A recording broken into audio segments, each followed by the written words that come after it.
All right, well, let's begin with a couple of announcements. Hopefully you've got the presentation slides printed out so it's easier for you to take notes as we go through. Remember that the slides are available on Blackboard in a variety of different formats, and so printing those out will just make it easier so that you don't have to write as much stuff down as we go. All right, your first calculation-based homework assignment is due on Thursday before 11 o'clock. And there are some questions on that assignment that are related to examples that we'll work through today. And if you have questions on that, you can contact me during my office hours or even outside of my office hours. I try and be available when I'm able. You know, I have other meetings and other projects I'm working on, but you can always give me a call on Teams, and if I'm free outside of my office hours, I'd be glad to pick up, or you can send me an email. Is everybody here enrolled in the Civil Engineering 319 lab? Yep. Okay. We have lab today, and I'm going to show you the groups in just a minute here. We'll look at the assignments. What I do, we've got a 2-hour window to work on the lab, and most of the experiments this semester only take an hour or less. And so to enable more hands-on time and more individualized experience, then I break it up into 2 groups, and you'll alternate each week whether you come at 2 o'clock or at 3 o'clock, just to make it kind of fair for everybody. So any questions on these 2 announcements? I guess you probably want to see what the group assignments are.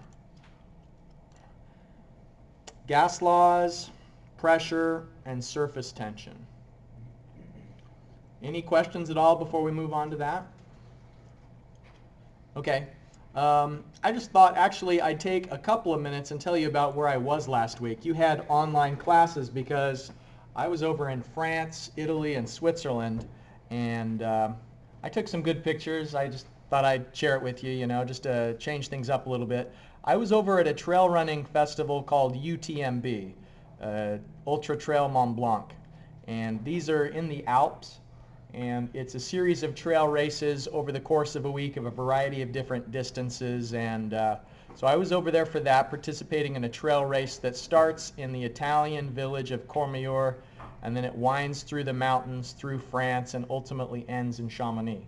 And boy, it was just absolutely beautiful over there. You know, the hot weather we've been having here is totally a thing of the past over there in the Alps. I was absolutely freezing. It was raining in the middle of the night, cold weather. It felt really refreshing after the hot summer we've had. You're going up and down these mountains, and one of the cool things about it is just there's spectators everywhere on the course. Like the French and the Italian people who live in the villages nearby will just hike up to the mountains and cheer for the runners as they go past. So it's kind of cool, and you're seeing these sites over the course of a full day, because the races are long enough that it takes you, the race starts at 3 p.m. and you just go through the day and through the night continuously, and there's thousands of people out there on the course running the event, and so you see like all the headlights going up into the mountains, and you end up in villages, and they're really picturesque and kind of quaint. And there's just absolutely stunning scenery. Everywhere you look, it's just another mountain range, another glacier.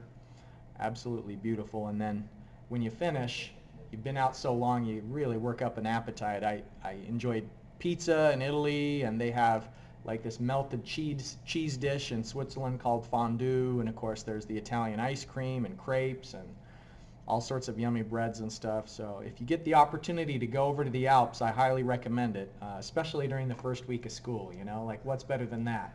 Skipping school to go on vacation and enjoy the mountains. It's a real indulgence. And so thank you for your part of making that possible. I really appreciate it. It's what keeps me sane. I'd be a raving lunatic if I didn't get a run through the mountains and overindulge in yummy food. But that's where I was last week. All right, so let's talk about the ideal gas law, and I know you've seen this before in chemistry. And so just to review, on one side of the ideal gas law, we're talking about the pressure times the volume. And so you can think of that as the effect of a certain mass of gas, the effect that that gas is having on the environment that encapsulates it. And so the pressure that would be exerted by a certain amount of gas multiplied by the volume that's occupied by that gas. Now, N is the number of moles, and so the number of moles is related to how many particles are actually there. And R is the universal gas law constant. It's a ratio of, for a gas, the volume occupied, the temperature, and the pressure intensity that occurs for that gas. And of course, T would be the temperature in absolute terms. And so if we're working in SI units, that would be Kelvin. If it's traditional units, it's Raking. And the ideal gas law can be rearranged a lot of different ways, but one in particular that we're going to use this semester is to calculate the pressure that exists for a certain amount of gas, where we know the density and want to calculate the pressure that's exerted by that gas, or we sometimes can use it to calculate the density when all the other parameters are known. So I just wanted to take you through the derivation of the formula we're going to be using in a couple of occasions, just starting with the ideal gas law and the universal gas constant. So R sub U applies broadly across all gases, but there are also gas-specific constants. And so R sub U is for all gases, but you could find an R value that's specific to oxygen or to nitrogen or to the mixture of gases that is our Earth's atmosphere. So that's what we'll see in a minute, is the switch from the universal gas law constant to one that's specific to air. So PV equals nRT. Really familiar, and if we just divide both sides by volume to determine the pressure, then what we could do is multiply both the numerator and the denominator by the molecular weight for whatever gas we're working with in a particular problem.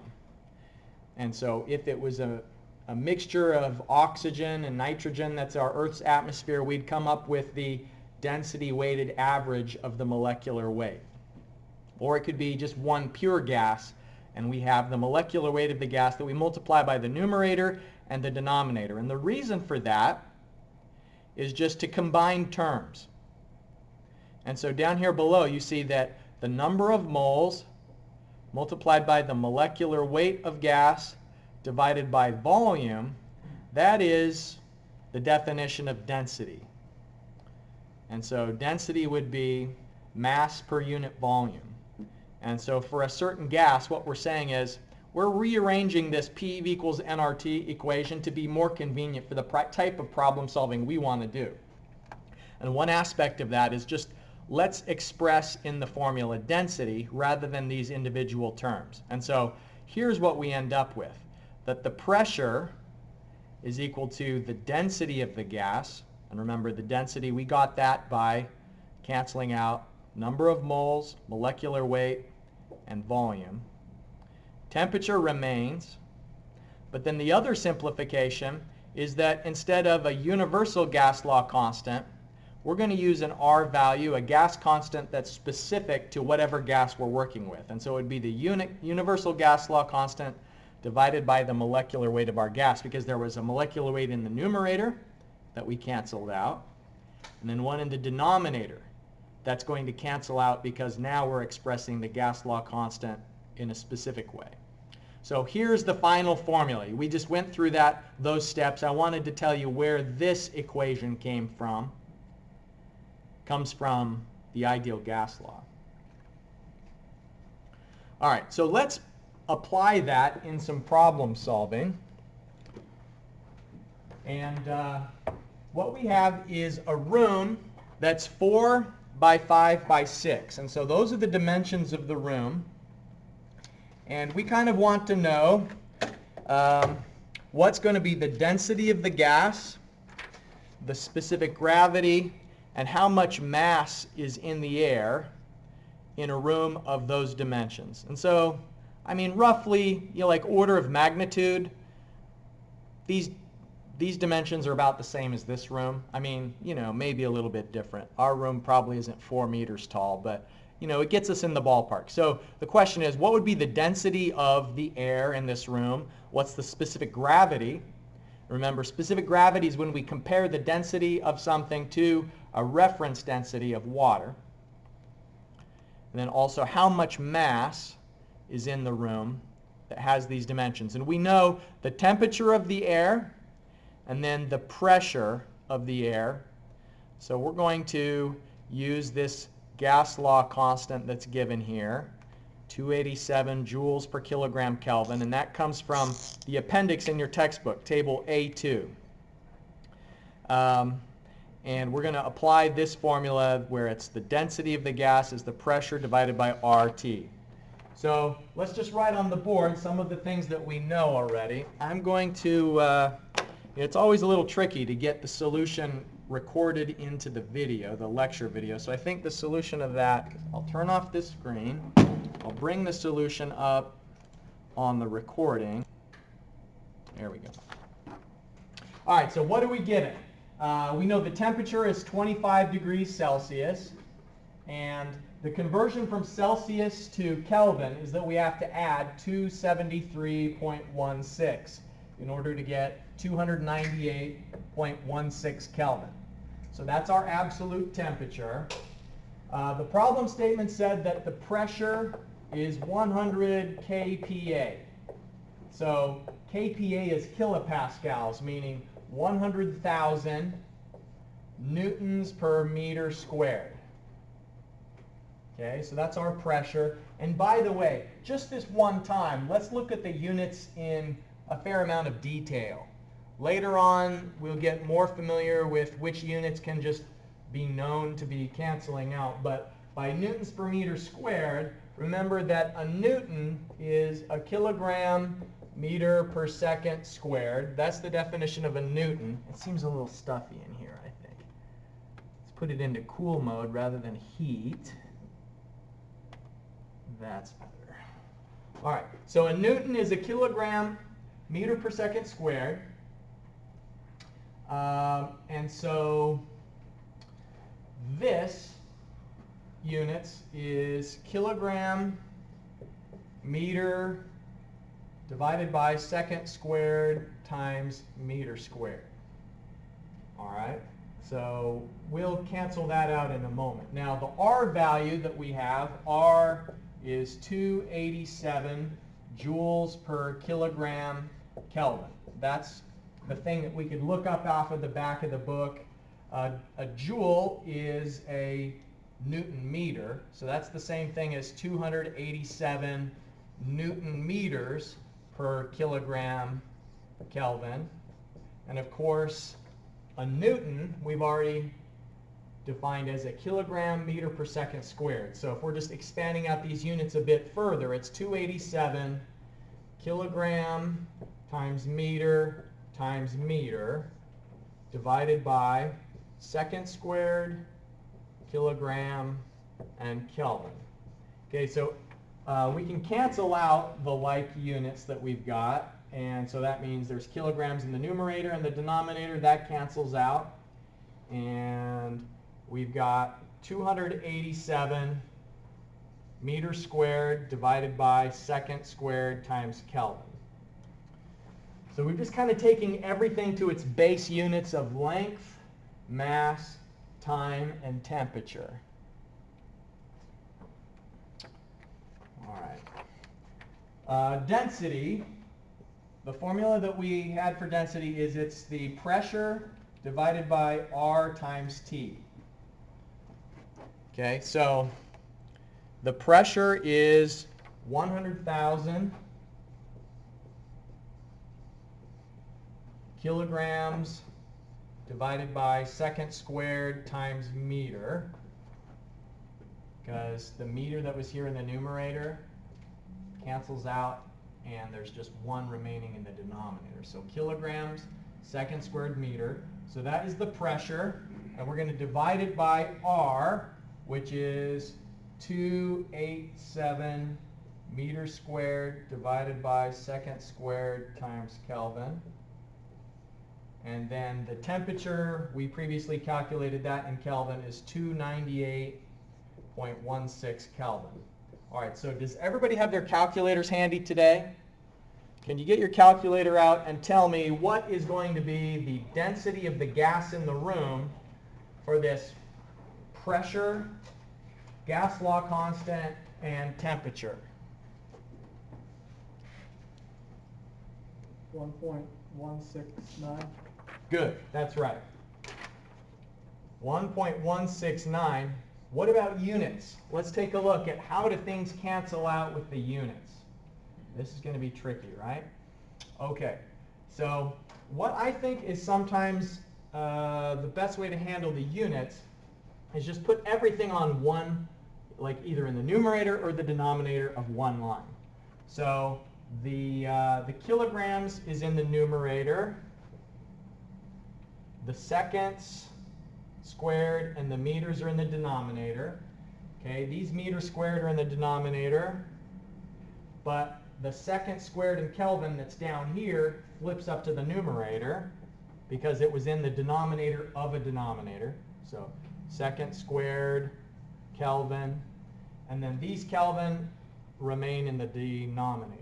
So does everybody see what I've done? I basically, since we had kilograms divided by seconds squared times meter, like this expression was in the numerator, I'm just trying to put all of the units onto just like one line.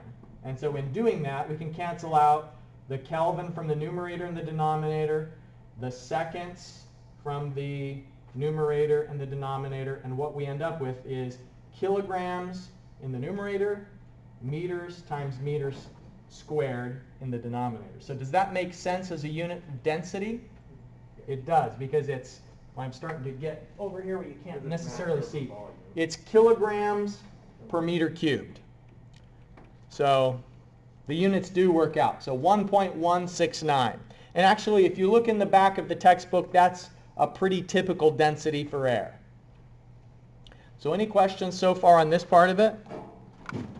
Okay, I'm going to put my mask on so I can use the other whiteboard. They should glass in the whole thing, you know, like a convenience store or something. That way my voice wouldn't be muffled as we went through it. So let's look at the specific gravity and the mass. Okay, so specific gravity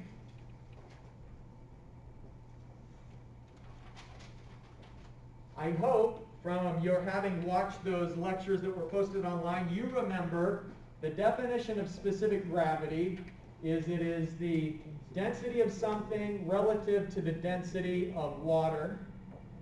Or another way of looking at it is it's the unit weight of something relative to the unit weight of water.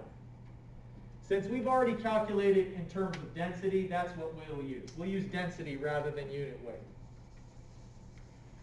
Okay, so the density of this air is 1.169 kilograms per cubic meter. And the density of water is 1,000 kilograms per meter cubed.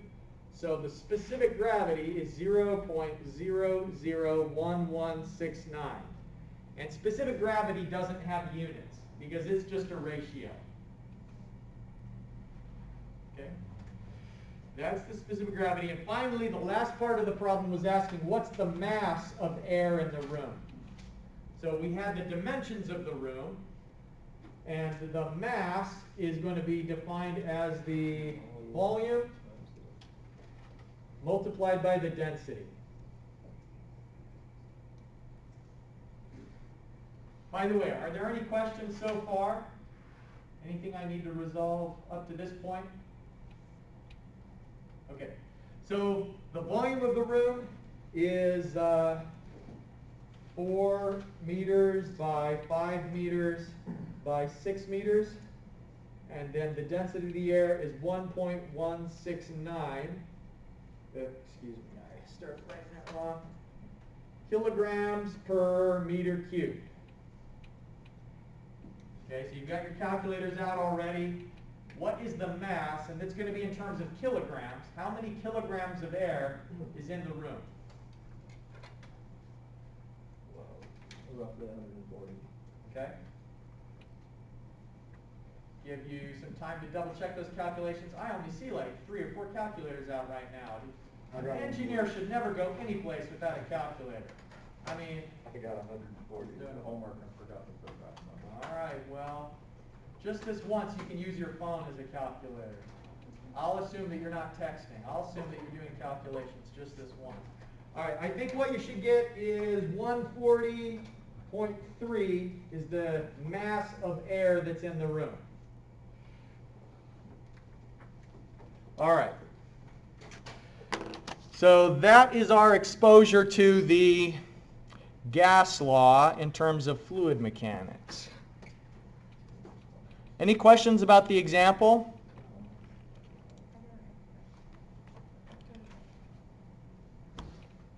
If I go through the calculations too quick, or there's something that you miss along the way, or you want to revisit, remember that the solutions are included in the YouTube videos, so you can always go back to that and see the calculations. Yeah? When doing calculations for this class, how do you want us to follow the rules for significant figures? Well, generally it'll just be based on the precision of the data that you're given as an input. So here, I should have maybe said 4.000 meters if I then wanted to, express the mass to 4 digits like I did over there. But I'm not going to get too hung up about it in the class.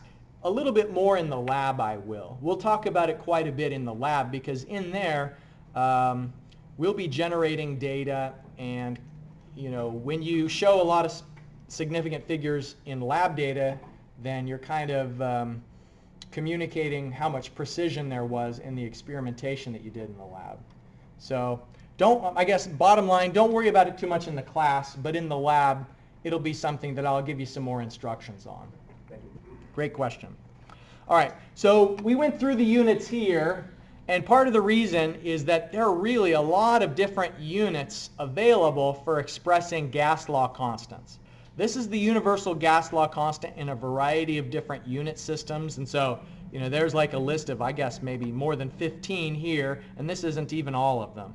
So you always want to pay attention to make sure that when you're putting numbers into equations, don't just write the number themselves, write also the units, and make sure that things cancel out correctly, because if you end up using a constant that's inconsistent with the units that you're using in the other parameters, then you could get an error from that. So my suggestion is just take the extra time and include the units in your calculations to make sure that things cancel out. Okay. Later in the semester, this is just a preview of an idea of something that you're going to see later in the semester, and that is, what if you had a graduated cylinder like this, and it had a diameter such that the bottom surface area is 1 square inch. If I had a few more minutes before class, I should have calculated what is that diameter. The formula for area is pi d squared over 4. So what I'm saying here is, let's just assume that the diameter of this graduated cylinder is such that the area at the bottom is 1 square inch. Now if you put a pound of water in that graduated cylinder, it would rise to a level of 2.31 feet. So that's just at the typical room temperature of water, because water expands and contracts a bit depending on the temperature, but at standard room temperature there would be 2.31 feet that it would rise up, and so at the bottom of that cylinder, the pressure is 1 pound per square inch. And so I think this illustration helps to make pressure a little bit less abstract. Pressure actually has a physical meaning. That's the weight of the water that's above the area that the water is resting on. And so if you have 1 square inch of area and a pound of water above it, that causes 1 pound per square inch of pressure. The other thing this is the preview part leading into the things you'll see later, is the height that it rises. We sometimes refer to the height of the water above a certain elevation as the head. And especially in pipe networks, it's common to switch interchangeably between pressure and the distance of water that would cause a certain pressure. And so a depth of 2.31 feet of water, if you go down into water 2.31 feet, then the pressure there is 1 psi. Okay, now let's change gears a little bit. Let's take the least interesting aspect of this vehicle. This is a Tesla, very interesting, sophisticated thing, and maybe the least interesting thing about it is the tires. But it's a useful illustration to understand the difference between gauge pressure and absolute pressure. If you ever open up the door of a vehicle, typically there is a sticker on the inside that tells you what pressure you ought to inflate your tires to. Has anybody seen that before? Now, the pressure that they're referring to, they don't tell you what the starting basis is. They just tell you the magnitude or the difference of the pressure that ought to be put into the tire. What they're actually telling you is how much extra pressure to put in the tire over and above Earth's atmosphere. Because right now, there's pressure in the air that we're breathing. But if you took a little gauge, have you seen one of these before? You can get one at Walmart for like 99 cents. It would say 0. If it was just sitting on the table, it would register that there's no pressure. But of course we know there is pressure. Otherwise we'd be gasping and our eyes would be bulging out of our head and all that sort of like outer space stuff. But there is air here.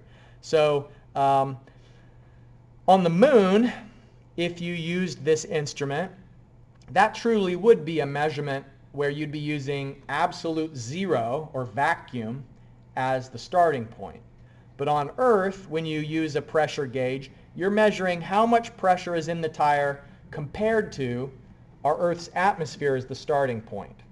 And so the datum or the reference point is different between a tire that's on Earth and a tire that's in space. The difference is what's the pressure on the outside of the tire. And so this gauge is going to measure the difference between the pressure inside the tire and the pressure outside the tire. And so there's a different reference point on Earth than on the moon. So absolute pressure is when we're measuring the pressure of a gas using a vacuum as the starting point. So it's basically the basis for beginning our measurements is that there's no gases at all when we measure the absolute pressure. So just as a for instance, our atmospheric pressure here in Huntington is about 101 kilopascals. So that's 14.7 psia. And the A in the subscript there means absolute. So 14.7 is the absolute pressure. And so if I was going to measure the pressure in my tires from the absolute basis, it would be 101 kilopascals as the starting point, plus however much pressure is in my tires above the Earth's atmosphere. And so, for instance, if you fill your tires to like 34 psi, then on an absolute basis, it would be 14.8 psi, because it would be the atmospheric pressure plus however much additional pressure you put into the tires beyond the starting point. So gauge pressure is when you just say, let's assume and let's call atmospheric pressure 0. So that's what most people will measure pressure against, is just how much above our current atmospheric pressure there is. And so the gauge pressure of our Earth's atmosphere is 0, because by definition that's the starting point, and my tires would have a pressure of 234, or in traditional units that'd be 34 psi. So gauge pressure of my tires is 34. The absolute pressure is gauge plus the atmospheric. So the formula that's implied I just write this on the board. The formula that's implied from all this data is that the pressure absolute is the pressure gauge plus the pressure of the atmosphere. So ATM is atmosphere. The gauge pressure plus the atmospheric pressure will give you the absolute. And this illustration just kind of shows what are you using as your starting point. If your starting point is the vacuum, then my tires, the line of this arrow, the distance of this arrow, is going to be 235 kilopascals. And so the pressure is 235 kilopascals higher than the vacuum, but it's only 234 kilopascals higher than the atmosphere.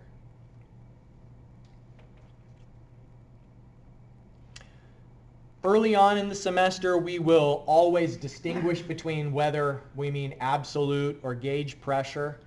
But then beyond a certain point, it's just always going to be assumed that we're talking about gauge. So gauge is by far the most common pressure measurement. We would only use absolute pressure on gas law problems and a couple of other specialized instances related to like cavitation. So unless I specify otherwise, or unless a homework problem specifies otherwise, you can assume that it's gauge pressure. Okay, so, but for this is a gas law problem. So remember, in gas law problems, that's one of those rare instances that we do absolute. So what I'd like to do is pause for a moment and have you do this calculation without me writing on the board and narrating through. I'd like you to collaborate with your classmates on this, like scoot nice together. Let's have this be a real super spreader event. No, just kidding. Let's not do that. But I mean, you're already sitting together. So you can collaborate with your classmates on this. We've got a cylinder of oxygen, and the volume of the cylinder is 2.5 meters. And we know the pressure is 7650 kilopascals. And then the tank has a certain mass, 50 kilograms. And then we know the temperature of the gas.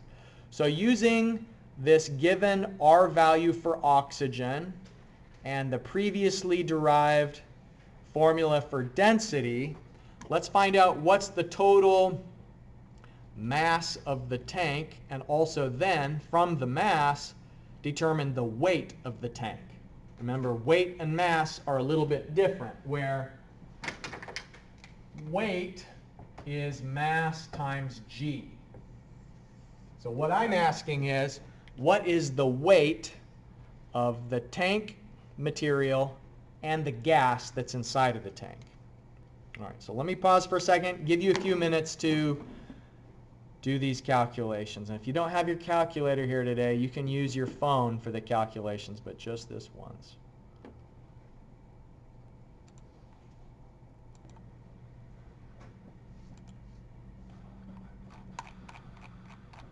All right. I've got the solution up on the screen. Let's take a look at it together. So I'll intentionally this semester try and jam you up by giving you megapascals when you need kilopascals. I'll give you pascals when you need kilopascals. I'll always be trying to throw you for a loop just so you get in the habit of paying special attention to the units and what's given versus what you actually need to substitute into the formula. So here we've got the volume already in terms of cubic meters, the pressure though is in kilopascals. So before you substitute that into the equation, you're going to need to convert it into pascals, which is the same thing as a Newton meter. The R value conversion I already gave you. That's just meter squared divided by second squared Kelvin. And then our temperature conversion.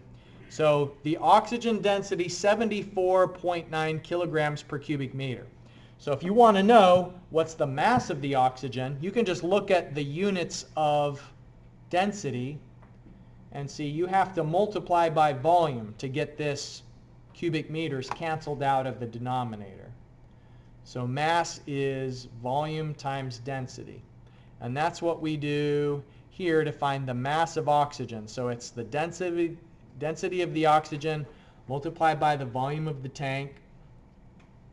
So there's 187.24 kilograms of oxygen plus the 50 kilograms of the steel tank, which gives us a total mass of that unit, 237.2 kilograms. And then if we want the weight, we'll simply multiply that by G.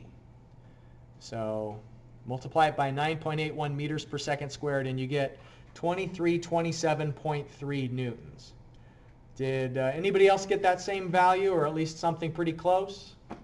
Thumbs up, nodded head, good, good. All right, so any questions on how we applied the gas law for this one?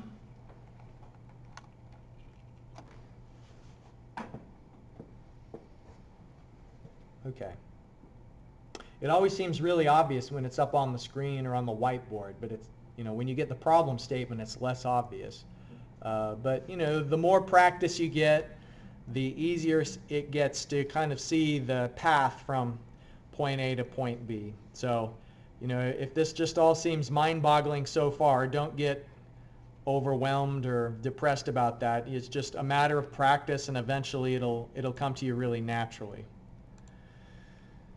Okay, so let's change gears again and talk about surface tension. I'm sure everybody here has probably seen water insects that have the capability of actually walking along the surface of a liquid.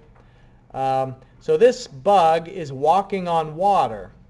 And the reason why it's possible, I guess there's a couple of reasons. It's partly because of the nature of the fluid. The fluid has an attraction to itself, so that at the top of the liquid there's effectively a membrane. It's kind of like, has anybody here seen the covers that they put on top of a swimming pool to help keep it warm and keep the leaves out of the pool? A dog can walk across the cover of a pool, right? It can't walk on water, but one of those little floating pool covers, and like a small yip yap dog, it could just walk right across that, no problem. If you tried to walk on it, probably, for most of those covers, it wouldn't work, and you'd just sink right to the bottom of it. So this water has a membrane effect because of a fluid property called surface tension. The other reason why it's possible is, notice that the bug has these long legs to spread out its weight. And this is similar to how, or why, when people are walking on thin ice, they'll maybe try and spread out their weight with snowshoes, or they'll lay on the ice to distribute their weight so that the intensity of pressure at any one point doesn't exceed the ability of the surface to resist that. And so this bug is spreading out its weight, and it's relying on the surface tension of the fluid to be able to just run along the surface. And so today in the lab, we're going to observe surface tension, a couple of different manifestations of it. You'll try and float a paper clip on water. And if you have a pretty steady hand, you'll be able to do it, although it takes a couple of times usually to get it to actually have the paper clip float. Steel obviously is more dense than water, and so it shouldn't float just on the basis of comparing densities. But when you take the surface tension into account, steel can float on top of the water. So the bug is walking on the water, and it happens because it doesn't weigh very much, it's spreading out its weight, and the downward forces are less than the effects of surface tension. So the idea is that things that are heavier or more dense than the fluid that they rest on can be supported by the surface tension effect. And it's because of the attraction of water to itself. There's a polar bond between water molecules that arises because of the negative charge of an oxygen and the positive charge of the hydrogen. And the surface tension is different. We can look up surface tension constants for a variety of fluids, and the stronger surface tension forces exist when there is a stronger bond between the molecules. And so here's a table that comes from our textbook that compares different temperatures of water and their surface tension constant. The units, by the way, of surface tension is newtons per meter. And you'll see why in a minute, why those are the units based on the formula that we put that constant into. But surface tension decreases as water gets warmer. So the attractive force that water experiences for itself reduces as the water temperature goes up. But compare, for example, the surface tension of water to oil.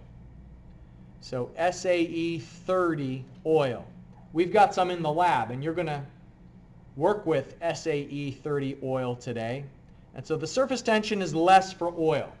The oil is attracted to itself less than the water is. And you'll actually see visually a manifestation of that today when we put little drops of water on a penny, and you try and also add drops of oil to a penny, and the water sticks together.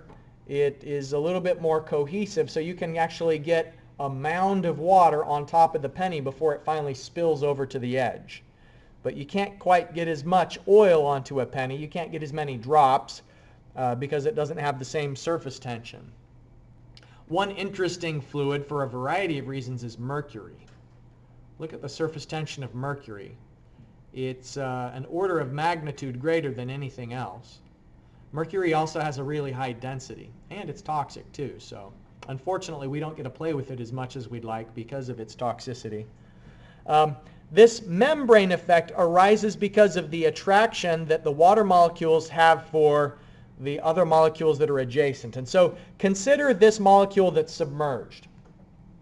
It's spreading out its attractive forces over one to the left, one to the right, one below it, one above it. And so the distribution of forces is spread out, but at the top, there's no molecule above it. And so that means that the attraction between water molecules at the surface is relatively greater than the attraction between water molecules beneath the surface. Because beneath the surface, that attraction is spread out over a greater number of molecules, above, below, to the sides. But because the ones at the top don't have any water molecules above them, then all of that attractive energy is distributed just between the ones that are adjacent and below. And that's effectively what causes the membrane effect. So surface tension, sigma, is multiplied by the length over which the force is applied to find the magnitude of the force. And so here's our formula for surface tension force. It's the constant sigma multiplied by some length. So in the case of the water bug, what we would do is we would measure the length of the legs. So it's got 4 legs in this picture, right? So we could calculate the applicable length to find the surface tension force. We just measure. Maybe it's like 3 millimeters here and 3 millimeters there. Each of the legs is maybe in contact with 3 millimeters of the water. But then we'd multiply it by 2, because each place the leg is in contact with the water, there's the left side of it where it's bending the water on the left side, and then on the right as well where it's bending the water. And so like for a paper clip, if we wanted to think about how a paper clip is floating on top of the water, here's the glass of water and here's like the paper clip, the applicable length would be the distance L on the left side, and then also the same thing would apply on the right side. Here's L, because here's like a cross-section view of the steel as it rests on the water. So here's the water and it goes down and it's bending. Here's the steel. It bends in 2 locations. So it bends on the left and on the right. So the applicable length, you kind of have to be careful on these problems. You've got a couple homework problems like this. The length is sometimes double the physical length of the object simply because it bends the water in 2 locations.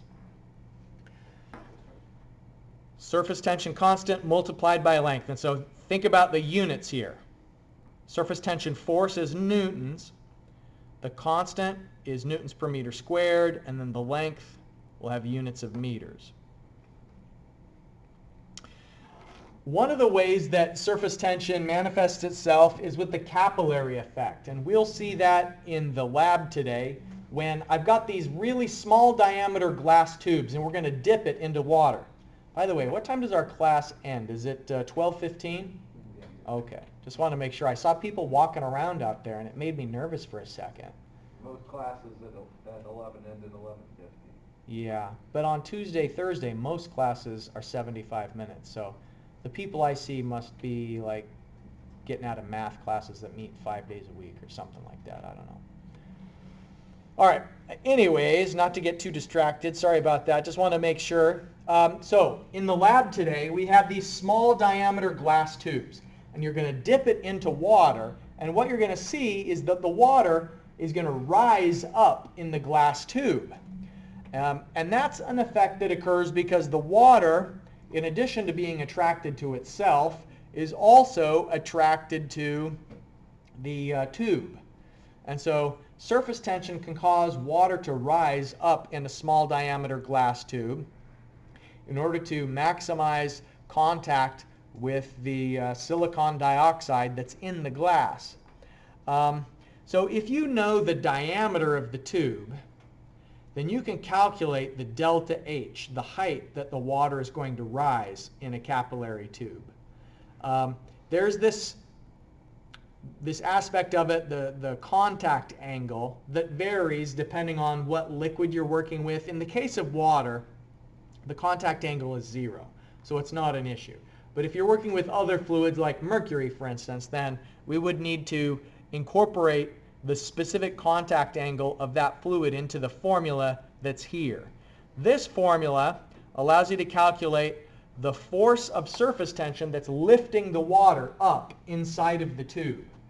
Like the reason why the water rises in the tube in defiance of the weight forces that are acting downward, gravity means that there's going to be a certain weight of the water above the water line. This is a glass tube that's been dipped into water, and if there was no surface tension force drawing the water up inside the tube, then it would just stay level. Like if it was a plastic tube, if we dipped a plastic tube into water, then nothing would happen. Or if it's a really large diameter glass tube, nothing would happen. But if it's a small diameter glass tube, then the water level is going to rise because there's some force pulling it up. Of course, there is a weight vector. The weight of the water is acting down, but the force due to surface tension is acting upward. So the force is the constant sigma that we can look up based on the fluid. Here's our table of sigmas, surface tension constant. So just for water, like 0.073 is the typical surface tension of water at room temperature, 0.073 newtons per meter. The distance that applies for a circular glass tube is the perimeter around the outside. And so the perimeter is going to be pi times d. Pi d is the length around the outside of the glass tube. Now cosine of 0, since the contact angle of water is 0, cosine of 0 is 1. So it doesn't play a role. But what we're saying here is you can calculate the magnitude of the force by knowing the diameter of the tube, the surface tension constant, and multiplying both of those things by pi. And then we do a force balance, because what we want to know is how high is the water going to rise in this capillary tube. And so you'd solve for delta H in a force balance where, I wonder if on the next slide, there's an equilibrium between the weight of the water that's acting down and the surface tension force that's acting up. All right, so let me show you how we do these calculations with an example. We have a tube where the diameter is 1.6 millimeters and the water temperature is 20 degrees Celsius. And so we want to know how high is the water going to rise inside of that tube.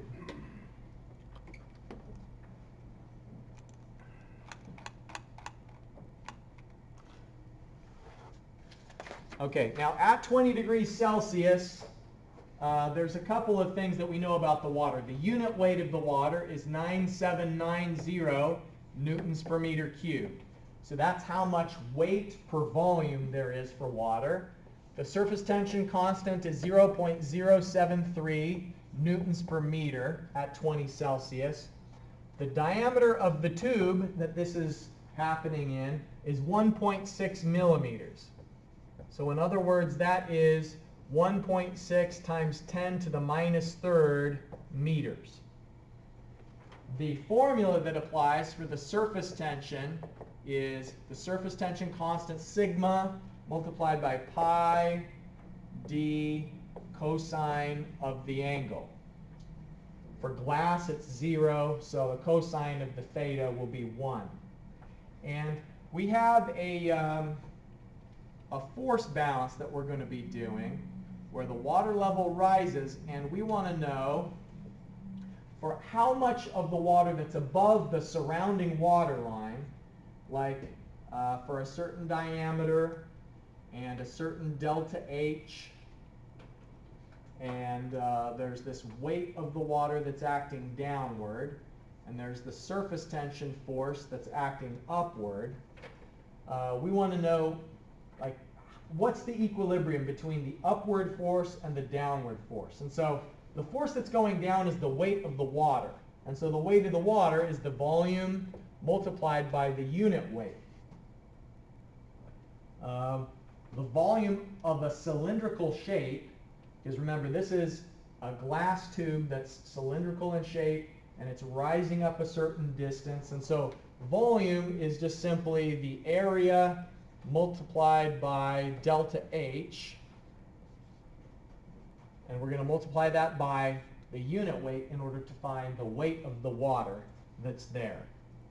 So area is going to be pi d squared divided by 4. So that gives us the area. And we multiply by delta H to get the volume, and then multiply that by the unit weight of the water. So that's the weight of the water, and then the surface tension force is simply sigma pi d cosine theta. We already had that. So in equilibrium, we set these two forces equal to each other. So the force due to surface tension is equal to the weight of the water in equilibrium. Equilibrium means that the water is no longer rising up any higher. It's like it's stopped rising at a certain point, and it's staying there. Today in the lab, you're going to have to dip the glass tube into the water a couple of times, and it'll go up and it'll go up, but then eventually, as you keep dipping, it won't go up any higher. It'll just reach the equilibrium that it's going to stay at due to the surface tension force. So what we're saying in equilibrium is, the water wasn't in the glass tube initially, but when we dipped it down, it rises and then it stops. That's the equilibrium. Okay, so on the left-hand side, it's sigma times pi times d times cosine of theta. That's what's lifting the water up, and it's opposed by the weight of the water downward, which is pi d squared divided by 4 times delta H times the unit weight of the water. And we can rearrange that formula to solve for delta H. So delta H is 4 sigma pi d cosine of theta divided by pi d squared multiplied by gamma. So if we cancel out some of the like terms, then it's just 4 sigma cosine of theta divided by d gamma. Okay, now we can actually substitute in the given values now to find out how high it's going to rise. So 4, and then for water at 20 degrees, sigma is 0.073 newtons per meter. Cosine of 0 is 1 times 1. and then divided by the diameter, 1.6 times 10 to the minus 3 meters, and then gamma is 9790 newtons per meter cubed. Okay, so if you've got your calculator handy, will you do these calculations? 4 times 0.073 divided by 1.6 times 10 to the minus 3 multiplied by 9790 newtons per meter cubed. We want to find out how high the water is going to rise based on this 1.6 millimeter glass tube diameter.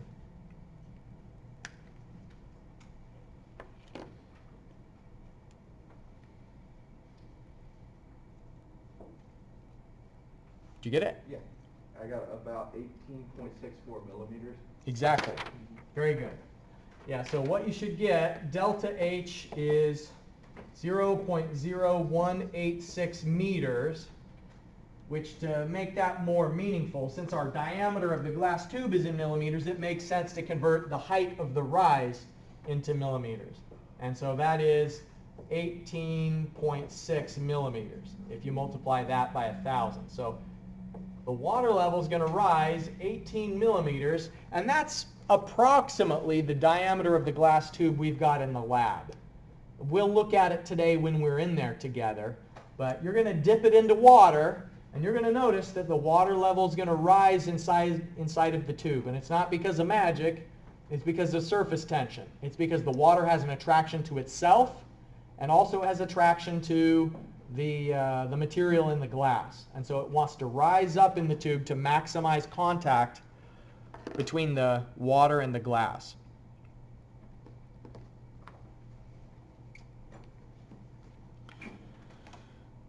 All right, so that's surface tension and capillary rise, and it just works out so perfectly that we get to have the lab experiment on the very day that we're talking about it in class. I couldn't be happier about that. It won't always be the case that the lab material is on the same day that we have it in the lecture.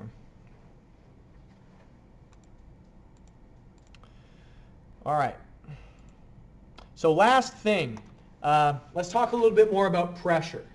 You know, we already talked about it with the tires, right? More specifically, although we just usually call it pressure, to be specific, it's called pressure intensity, because pressure is a scalar, meaning that it acts in all directions.